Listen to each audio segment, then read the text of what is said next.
Today on GrowthShares, let's analyze and see whether waste management is a great long-term investment. The company analysis is divided into three broad factors: the business, the stock, and the price. Furthermore, these three factors are subdivided into 14 metrics that give us the complete picture of the company. Each factor and each metric are given different weight, together adding up to 100% of the overall analysis. Each factor and each metric are then given a grade from 1 to 100, with 1 being a failed investment and 100 being extraordinary. When everything is put together, a final grade will be given, also from 1 to 100. Most companies that I'll analyze in this channel will hover around a grade of 50. Companies with a final grade of 81 or higher will be included in my Great Investments playlist. Let's first look at the company as a business. The business is the most important part of this analysis. That's why 45% of this analysis is attributed to the business. As Warren Buffett once said, it's far better to buy a wonderful company at a fair price than a fair company at a wonderful price. A stock cannot grow and prosper without having a rock-solid foundation. The business factor is made up of 8 metrics. Basically, these 4 metrics measure how well the company is doing right now. These 2 metrics measure how well the business is projected to do in the future. And these 2 metrics measure the socio-economic impact of the business. In the description below, I have a separate video describing each metric in detail.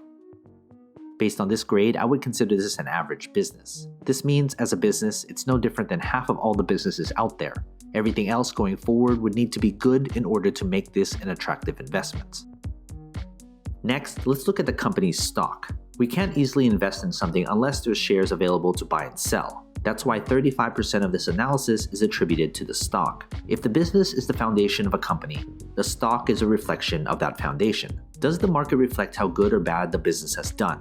And how does the market think the company will do going forward? That's what the stock tells us. What matters most is return on investment. There should be some correlation between the business and its stock. The stock factor is made up of 5 metrics. Basically, these 3 metrics measure how well the company's stock has done, and these 2 metrics measure how traders and investors perceive the company as an investment. In the description below, I have a separate video describing each metric in detail. Based on this grade, I would consider this an above-average stock. Combine that with an average or better business, this should be a company on your watch list to see if further improvement can be made. Finally, let's look at the company's price. Price is what most investors look at when deciding whether to invest in a company or not. But price per share shouldn't be the most important consideration. That's why 20% of this analysis is attributed to the company's intrinsic value. There is a reason why a company's stock is undervalued or overvalued. An undervalued stock may be undervalued because it's simply a terrible business. And the other side is true as well. The price factor is made up of only 1 metric. Basically, the intrinsic value is the price per share at which the company's fundamentals align with its true value when compared to its current stock price. Based on this grade, I would consider the price to be extremely overvalued. If you're looking solely at the price per share, this shouldn't be a company you should invest in.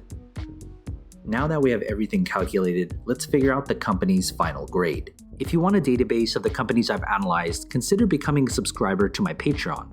For only $2 a month, you'll gain access to my Google Sheets spreadsheets with all the grades for you to filter through. They're frequently updated, so consider becoming a subscriber. Link in the description below, or head to patreon.com/growthshares. Based on this final grade, I would consider this company a below average investment. This company needs some work, and things would need to change before it gets worse. Some of you will put different importance on different aspects of my analysis. You may solely just be looking at the price per share. Others may look at the business. But if you're looking at this company as a long-term investment, you should look at all 3 factors because it paints the entire picture of the company. When it comes to the final grade, it doesn't necessarily mean I'm bullish or bearish on the company's stock. Grades are adjusted to take into account the company's industry, sector, and competition. Of course, major news does have an effect on the company, but my analysis is built upon a solid foundation that focuses on the long-term health of the company. From time to time, I will reanalyze a company and share it with you. So you've made it this far, shoot me an email. I'd love to get in touch with you and talk more. What company should I analyze next? And do you agree with this company's final grade? If you want me to analyze more companies, hit that like button, subscribe to my channel, and share this video with other investors. And as always, take care of your money.